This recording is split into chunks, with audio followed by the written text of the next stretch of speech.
Hello everyone, welcome to Tasty Dish by Sethu Palaniyappan.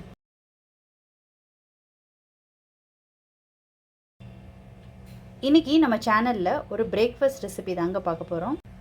பாசி பயிறு போட்ட தேங்காய் பால் கஞ்சி தான் செய்ய போறோங்க. இந்த ரெசிபி செய்யறதுக்கு பச்சரிசி 200 கிராம் எடுத்துக்கிறேங்க. பச்சரிசியை நாளே 2 தடவை நல்லா வாஷ் பண்ணிட்டு மஸ்லின் கிளாத்ல போட்டு நிழல் காய்ச்சல்ல காய வச்சு எடுத்து வச்சுக்கோங்க.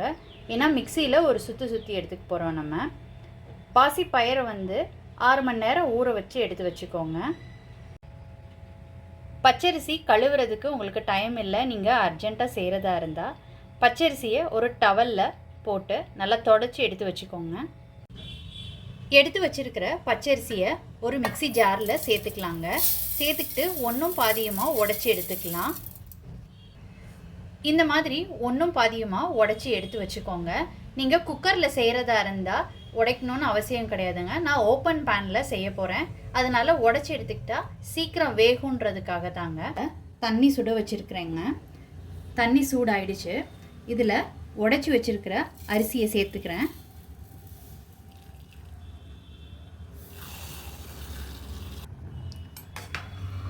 அரிசியை சேர்த்ததுக்கப்புறம் நல்லா கலந்து விட்டுக்கோங்க. இதில் ஊற வச்சிருக்கிற பாசி பயிரை சேர்த்துக்கிறேங்க. தண்ணியை வடிச்சிட்டு பாசி பயிரை சேர்த்துக்கிட்டு இருக்கேன். நான் ஓப்பன் பேனில் செய்கிறதுனால தான் பாசி பயிரை ஊற வச்சு எடுத்துக்கிட்டு இருக்கேங்க. நீங்கள் குக்கரில் செய்கிறதா இருந்தால் அப்படியே டைரெக்டாக சேர்த்துக்கலாம், ஊற வைக்காமல். அடுத்து இதில் 20 பல் பூண்டு சின்ன சின்னதாக கட் பண்ணி வச்சுருக்கிறத சேர்த்துக்கிறேங்க. ஒரு ஸ்பூன் வெந்தயம் ஒரு அரை மணி நேரம் ஊற வச்சுருந்தேங்க, அதை தண்ணியோடு சேர்த்துக்கிறேன். வெந்தயம் தண்ணியில் கழுவிட்டு நல்ல தண்ணியில் ஊற வச்சுருந்தேங்க, அதனால் அதோடய சேர்த்துக்கிட்டேன். இந்த டிஷ்ஷுக்கு தேவையான உப்பையும் சேர்த்துக்கிட்டுறேங்க.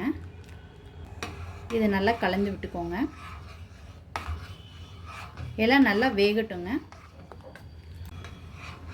அடுப்பை மீடியமில் வச்சு வேக வச்சுக்கோங்க. அப்பப்போ கிளறி விட்டுக்கோங்க, இல்லாட்டினா அடி பிடிக்க பார்க்கும்.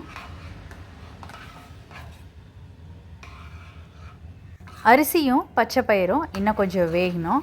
இந்த கேப்பில் நம்ம தேங்காய் பால் ரெடி பண்ணி வச்சுக்கலாம். அடுத்து ஒரு சின்ன மூடி தேங்காவை பீசஸாக கட் பண்ணி எடுத்து வச்சுருக்கிறேங்க. இதை ஜாரில் சேர்த்துக்கிட்டு தேங்காய் பால் அடித்து எடுத்துக்கலாம். தேங்காயை அடித்து தேங்காய் பால் எடுத்து வச்சுருக்கிறேங்க.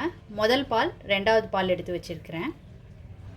சாதமும் பயிரும் நல்லா வெந்துருச்சுங்க. இப்போ இந்த ஸ்டேஜில் ரெண்டாவது பால் சேர்த்துக்கிறேன். எடுத்து வச்சுருக்கிற ரெண்டாவது தேங்காய் பாலை இதில் சேர்த்துக்கிறேங்க. இது நல்லா கலந்து விட்டுக்கலாம். இந்த மாதிரி நல்லா குழைவாக இருந்தால் தான் சாப்பிட்றதுக்கு நல்லாயிருக்குங்க.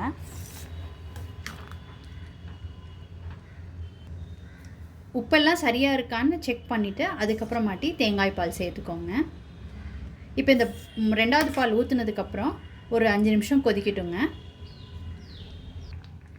ஒரு 5 நிமிஷம் கழித்து முதல் தேங்காய் பாலையும் சேர்த்துக்கிறேங்க. இப்போ இது நல்லா கலந்து விட்டுக்கலாம். நல்லா ஓப்பன் பேனில் வெந்ததுனால சாதமும் பயிரும் நல்லா வெந்துருச்சுங்க.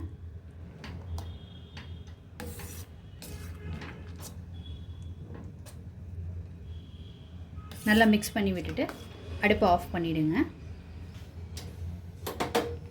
இப்போ இறக்கிடலாங்க. இந்த தேங்காய் பால் கஞ்சிக்கு ஒரு சூப்பரான சட்னி ஒன்று ரெடி பண்ணிக்க போகிறோங்க. இதுக்கு ஒரு ஜாரில் தேங்காய் கொஞ்சம் சேர்த்துக்கிறேன். அடுத்து ஒரு ஸ்பூன் பொட்டுக்கடலை, 2 பல்லு பூண்டு, ஒரு காய்ந்த மிளகாய், இந்த சட்னிக்கு தேவையான உப்பு, இது எல்லாத்தையும் சேர்த்து கொஞ்சமாக தண்ணி விட்டு அரைச்சி எடுத்துக்கலாங்க. கொஞ்சமாக தண்ணி சேர்த்துக்கிட்டு இந்த மாதிரி அரைச்சி எடுத்துக்கோங்க. ஒரு சூப்பரான சட்னி தேங்காய் பால் கஞ்சிக்கு ரெடி ஆயிடுச்சுங்க.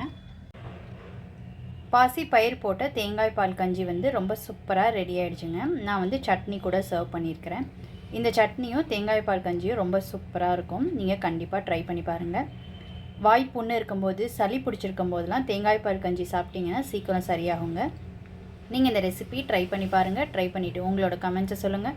உங்களுக்கு இந்த ரெசிபி பிடிச்சிருந்துச்சுன்னா லைக் அண்ட் ஷேர் பண்ணுங்கள் உங்கள் ஃபேமிலி அண்ட் ஃப்ரெண்ட்ஸ்க்கு. Tasty dish by Sethu Palaniappan சேனலை சப்ஸ்கிரைப் பண்ணுங்கள். நோட்டிஃபிகேஷன் பெல்லை கிளிக் பண்ணுங்கள் for more videos. Thanks for வாட்சிங்.